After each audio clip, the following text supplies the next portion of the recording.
のミノミュージック、どうもミノです。この間ですね、ちょっと興味深いタレコミコメントをいただいたんでね、ちょっと読んでもいいですか？ミノ氏、邦楽通なら、今一部でかなり話題の日本の女性ロックバンドも取り上げてほしいんだよな。ファンの7割が海外、主にアメリカ人のバンドメイドとか、超絶技巧派のラブバイツとか。なるほど、ちょっとこの2つのバンドがね、今海外で、大人気ということなんで、調べてみました。はい、このバンドメイドとラブバイツというね、バンド、どういったミュージシャンなのか。まずですね、共通点として、両方全員女性です。ガールズバンドですね。そして、ちゃんとメンバーが曲も詞も書いてます。ね、作家さんとか作詞家の先生とかが曲を当てて、ポップスターっていう感じでやってるっていうよりは、しっかりもうアーティストとしてね、行くっていう、そういう感じのね、アティチュードが見えるバンドです。そして、両方ともかなりハードな音楽ですね。バンドメイドの方が、どっちかっていうとちょっとハードロックって感じで、ラブバイツはもうメタルですね。もうパワーメタルとかそっち系、結構北欧メタルみたいな感じで超絶技巧みたいな感じなんだけど、で、この2つ YouTube のね、動画とかも僕見ました。で、ほとんどコメント英語です。これ面白いね。なんかだからベイビーメタルがね、2010年代、かなり海外に刺さったじゃないですか。で、この可愛いカルチャーとこのメタルの融合みたいな、ね、そういうのをちょっと世界にぶっ刺す土壌を彼らがね、作ったと思うんだけど、じゃあなんかベイビーメタルとかのね、そういう現象を踏まえて彼らがどういう風に違うのかね、ちょっと見ていきたいと思います。はい。はい、まずこちらバンドメイドさんですね。マナーズという楽曲、これ1月13日発表の新曲ですね。かなりもう最近のリリースで、これコメント見ると、かなり英語多いですね。日本のファンもね、もちろん多いんだけど、コンピュータージェネレーテッドの音楽がね、今席巻している中で、ロックをもう世界にね、もう持ってきてくれてるっていうのがもう最高です。Go Girls! もうこのバンドはほとんどの人が考えるよりも大切な存在ですと。すごい評価されているんですよ。このバンドはもう奇跡だと。This band is a miracle. ミラクルだとね。で、この間ね、しかもアンシーンっていうアルバムがね、発表されたばっかりなんですけど、これなんと、デイリーのね、iTunes ワールドワイドアルバムチャートで2位です。世界2位ですよ。すごくない？で、他にもですね、このバンド、例えばトニー・ビスコンティ、デビッド・ボーイのね、有名なところだと、ベルリン三部作とか、あと、T-Rex の作品とかもそうなんだけど、プロデュースした、もう名プロデューサーですよ。とね、なんか今までコラボレーションしてたりとか、ビルボードのもうワールドアルバムスとか、ヒートシーカー、新人チャートみたいな感じですね。そういうのにランクインとかもね、したことあるんです。で、メタルっぽい風味、特にドラムのね、キックの踏み方とか結構メタルっぽい感じあるんだけど、か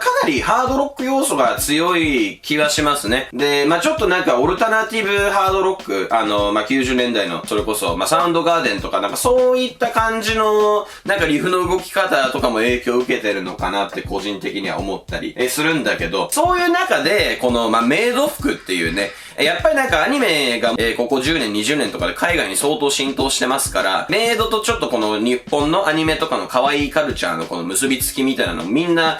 共通認識として理解してると思うんですよ。だからなんかそこのブレンドが面白いのかなって個人的には思ってます。この、ゴリゴリのハードロックと日本の可愛いね、ここを、組み合わせて、でもかっこよくやるというね。そういうところ、音楽はそしてガチみたいなね、そういう感じで刺さってるんですかね。で、歌手で言うと、日本語詞、英語詞のチャンポンですね。だからやっぱりここでも、シティポップが世界にね、刺さりまくってる現象と照らし合わせても、言語はそんなに問題ないのかなっていうね、改めて思う結果っていうか、はい。じゃあ今度ちょっとラブバイツの方の動画を見ていきましょうか。はい、こちら、ラブバイツさん。こっちはもうゴリゴリのメタルです。もう本当に。パワーメタル、スピードメタルみたいなね、そういう系。もう超絶技巧ですよ。で、衣装とかね、そういうちょっと美術部分の話をすると、この MV、When Destinies Align の話をすると、皆さん、ドレスとか着て演奏してるシーン、あと侍風の衣装を着てるシーンの中、この日本仕立て、それ両方、出てくるという感じで、だからこのアジアのそのカルチャーを前面に出しつつも、結構フェミニンな格好でめちゃくちゃ、ゴリゴリのメタルをね、やるみたいな、なんかその両方をミックスしているっていう感じですね。ただでもこっちに関してはそこまでその可愛いカルチャーみたいなのの文脈は取り入れてないのかなっていう風に思います。で、こっちはもう歌詞全部英語です。この曲に関しては。ちょっと、全部の曲ね、ラブバイツさんのね、僕調べたわけじゃないんでわかんないんですけども、おおむね英語詞が多いのかなと、いうふうに思ってます。で、これおもろいのが、ウィキペディアのページとか行くと、もう、アルバムの記述、英語版のやつね、ものすごい充実してるんですよ。もう日本語版の比じゃないぐらいめちゃくちゃ充実してて、かなり熱心なね、ファンが海外にいます。で、まだね、結成4年とかなんですね。だけどもね、海外のそういうメタルフェスとか超出てるんですよ。まあだからね、コロナがなかったらもっともっとね、多分、海外でね、活躍されてると思うんですけども、まあちょっとコメント見ていきましょうか。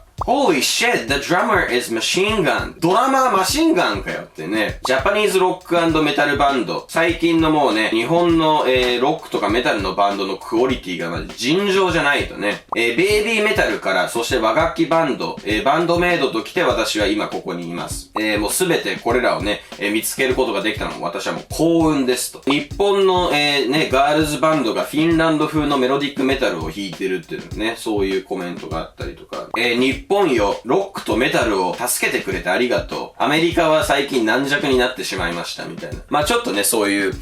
ロックの保守系の人のコメントだと思うんだけど、まあ、そういう人ももちろん支持してるってことですね。で、ラブバイズさんね、俺何がね、好きってね、リードギターの方が多分ヒサロとか言ってて、ちょっと黒ギャルっぽい見た目なんですよ。で、そういう日本のなんか文化の部分、なんかギャルっぽい部分って、あんまり今まで、輸出されてきてなかったっていうか、可愛いカルチャーとかと、そこまで関連性もないし、今まで出てってなかったと思うんだけど、そういうメンバーが一人いるっていうのは俺めっちゃおもろいと思うんだよね。で、しかもだってメタルをやるという。はい。で、ちょっとね、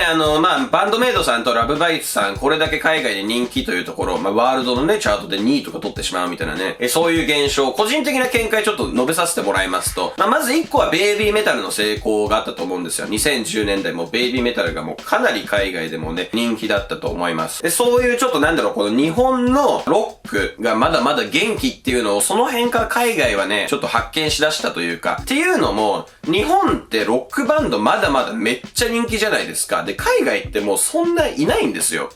ベテランの方とかはもちろんツアーとか出たら集客するし、アルバムも売れるけど、新人があんまり出てこないし、やっぱりもう一番売れるのはヒップホップとか R&B とかじゃないですか。だからもう本当にね、この大きい、音楽の市場を持ってる国で、未だにバンド形態の音楽が人気なのは、もうね、我らが日本です。はい。で、そこをね、だんだんみんなちょっと注目し始めてると思う。だから、人間師さんとかが、リバイバルで、リバイバルっていうかね、我々、これは日本の感覚だけどね、そのイカ天の時にわって出てきて、すごく人気あったと思いますけど、根強い活動をね、してきて、そして海外で日の目を見るという、そういうのがあったわけじゃないですか。そういうのやっぱだからね、海外からするともうロックバンド今少ないから、多分嬉しいと思うんだよね。で、今結構特に海外で刺さってんのがこういうちょっとハードなスタイルのね、ロックバンドですよね。で、ハードロックとかメタルのファンってやっぱり熱心な人多いんですよ。で、彼らは海外のバンドまでディグって、で、それらをもうみんなでハードロック、ヘビーメタルコミュニティでスクラム組んで応援して盛り上げてみたいな。You are saving and rock and metal みたいなことを言ってるコメントあったけど、そういう感覚なんでしょうね。すごいバンドが出てきてくれて嬉しいみたいなね、もうコミュニティをね、まだまだ存続させようぜみたいな。だからそういう気概がみんなあるから、こういう実力派のバンドが出てくると皆さんね、ちょっと応援してくれるみたいな現象があるのかなと思います。嬉しいことですよね。だからね、もうどんどんこの日本のバンドは海外に扉が開いてもどんどん出ていくというね、素晴らしいことだと思います。そんな感じでね、ちょっとね、コメントありがとうございました。他にもね、ちょっとそういう、俺がね、観測できてない現象あったら、ぜひコメントで教えてほしいなと思います。調査しますんで、はい、そんな感じです。それでは。